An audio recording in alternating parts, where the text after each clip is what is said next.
नमस्कार दोस्तों। आज 21 मार्च है और आज के द हिंदू में क्या और क्यों पढ़ें इस लेके हम फिर से हाजिर हैं।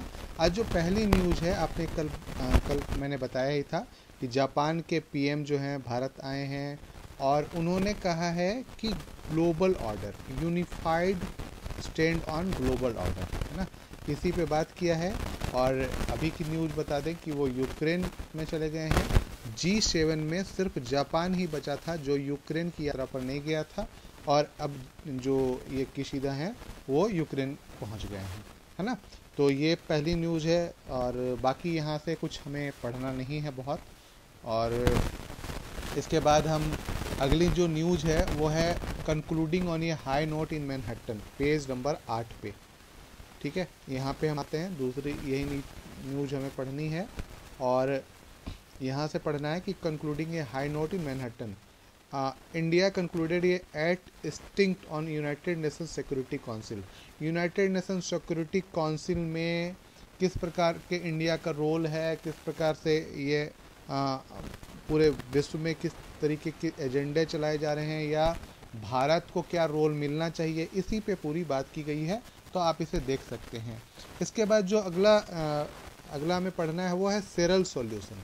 आपने देखा होगा कि हम लोग जो हैं अभी एक तरीके से पूरा विश्व यूक्रेन संकट के कारण खाद्य सुरक्षा की स्थिति से गुजर रहे हैं, खाद्य असुरक्षा की स्थिति से। अब यहाँ पे आपने देखा होगा कि जो 2023 है उसमें हम लोगों ने क्या किया है, मोटे अनाज का वर्ष घोषित करके रखा है ना।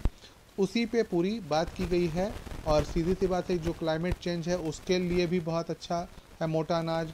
तो इस तरीके की चीज़ों के लिए ये बात की गई है। तो इसे आप ये पढ़ सकते हैं कि किस प्रकार से मोटा अनाज सहायता करेगा और उस पर ये बात की गई है। इसके बाद जो अगली जो न्यूज़ है, the wide disparities in human development, है ना। ह्यूमन डेवलपमेंट इंडेक्स या जीडीपी जो हमारा होता है ना, और ह्यूमन डेवलपमेंट इंडेक्स जो है corresponding increase in human the composite statistics measure created by the United Nation development, UNDP के द्वारा किया जाता है। तो आपको क्या करना है, इस ह्यूमन डेवलप इंडेक्स में आपको जो काम करना है, इसके लिए कौन से मानक लिए जाते हैं, ठीक है, कौन से मानक प्रयोग किए जाते हैं ये आपको देखना है, और किन किन बातों का ख्याल रखा जाता है या किन का निष्कर्ष निकाला जाता है, ये आपको ध्यान में रखना है। ठीक है, तो ये आपको यूएनडीपी के बारे में बहुत नहीं जानना है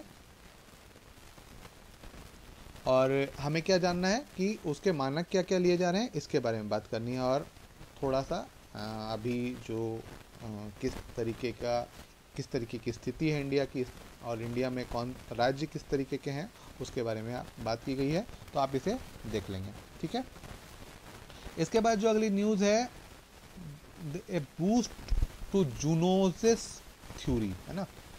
जूनोसिस थ्योरी आपने देखा होगा कि जो कोविड-19 है उसी के बारे में यह बात की गई है। तो आपको इसके बारे में थोड़ा जानना है ना, ये किसे कहा जाता है और जो कोविड-19 है उसमें थ्योरी क्या निकल के आ रही है कि ये लैब में बनाया गया है या नहीं बनाया गया, इसके बारे में यहाँ पे बात की गई है। तो ये आपको देख लेना है। उसके बाद है are foreign law firm now allowed in India, यहीं पे है और इसी पे बात की गई है कि सुप्रीम कोर्ट ने कहा था कि जो दूसरे देश के फॉर्म हैं वो नहीं यहाँ पे रह सकते, लेकिन बार काउंसिल ऑफ इंडिया ने कहा था कि ये rules in registration regulation foreign lawyers and foreign law forms in India, है ना, क्योंकि दूसरे देश की कंपनियां आ रही हैं और दूसरे देश के जो मतलब कंपनियां आ रही हैं उनके हित जो हैं उनको भारतीय लॉयर या भारतीय फर्में उस लेवल पे नहीं कर सकती हैं। तो इसके लिए हम बार काउंसिल ऑफ इंडिया इसके लिए रजिस्ट्रेशन का वो कर रही है, मतलब अनुमति दे रही है, और इसी पे एक बहस छिड़ी होगी। तो वो ये आपको पढ़ लेना है इसके लिए। ठीक है, इसके बाद जो अगली न्यूज़ है वो हमें पढ़ना है कि rapid action against climate change. तो वही मामला है कि हम यहाँ पे rapid action against climate change है ना, यूएन पैनल, यूनाइटेड नेशन के पैनल ने कहा है कि तुरंत हमें काम करना चाहिए। इसी पे आपको पेरिस एग्रीमेंट थोड़ा देखना होगा। पेरिस एग्रीमेंट आपको एक बार देखना है ज़रूर, है ना। पेरिस एग्रीमेंट जो हुआ था उसको देखना है, उसी से मानक तय हो रहे हैं, तो आपको देखना है पेरिस एग्रीमेंट। साथ ही साथ ये देखना है कि कितने क्लाइमेट चेंज के सम्मेलन हो चुके हैं, है ना, कितने क्लाइमेट चेंज के सम्मेलन हो चुके हैं, तो वो आपको देखना है, ठीक है। इसके बाद जो अगली न्यूज है वो है scholars expert from SCO country discuss way to revive Buddhist culture, ठीक है। Scholars export from SCO country. अब एससीओ में कौन कौन से देश हैं, और बौद्धिस्ट कल्चर, बौद्धिस्ट कल्चर की जब कल्चर की बात करते हैं तो सांस्कृतिक सम्मेलन या सांस्कृतिक रूप से हम जो एक दूसरे से वो कर रहे हैं, मतलब सांस्कृतिक संबंध जो हमारे एक दूसरे देशों से है उस पे बात की जा सकती है।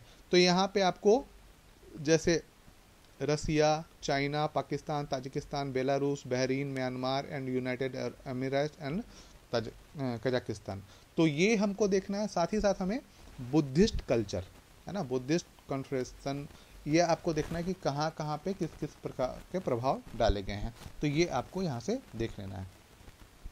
उसके बाद जो अगली न्यूज पढ़नी है हमें, करंट अकाउंट डेफिसिट। ये करंट अकाउंट डेफिसिट क्या होता है, टू नैरो बॉल्स्टर रूपी अगेंस्ट ग्लोबल रिस्क फिनमिन। तो करंट अकाउंट डेफिसिट क्या होता है और इसे कम करने के लिए जो चालू खाता घाटा होता है, इसका नाम है करंट अकाउंट, चालू खाता घाटा होता है, उसे कम करने के लिए किस प्रकार के उपाय भारत सरकार द्वारा अपनाए जाते हैं, है ना, ये वाला मामला यहाँ पे आप देख सकते हैं, ठीक है।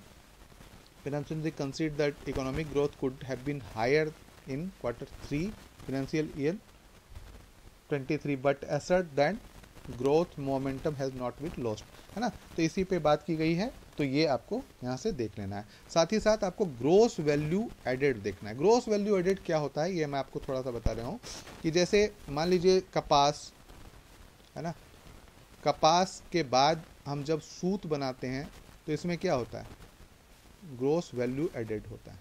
सूत से फिर इसकी रंगाई होती है ना, तो इसमें फिर जीवीए लग हो गया, फिर इसके कपड़ा बनता है, ठीक है, फिर जीवीए हुआ, ग्रोस वैल्यू एडेड हुआ, फिर इससे जो है पहनने वाले वस्त्र बन जाते हैं।